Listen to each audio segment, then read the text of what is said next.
Шушы көннәрдә Казан дәүләт медицина университетында медицина уку йортлары студентлары арасында татар теле һәм медицина терминологиясы буенча ак халатлы фәрештәләр дип исемләнгән 8-нче республика олимпиадасы җиңүчеләрен бүләкләү тантанасы булып узды.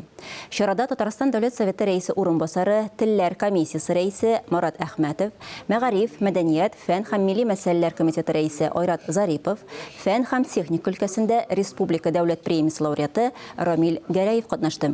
Олимпиада кысаларында туган телне укытуның актуаль проблемалары буенча методик семинарда узды.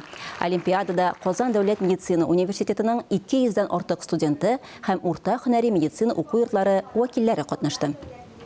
Идел буе физкультура спорт университеты каршында, аның ректоры белән бергә килешү белән безнең иҗат аша дуслыкка дигән шундый зур проект бар. Менә мин 2 ел рәттән безнең Казан дәүләт медицина университеты, аларның иҗат коллективы безнең анда җиңүче булып чыкты. Үзләренең менә 1000 мәшәкатьле башка шу укыту процессы белән берлектә шушы телгә җылы мөнәсәбәт белән алып баруларына һәм республикабызның бик күп башка югары һәм урта уку йортлары өчен матур үрнәк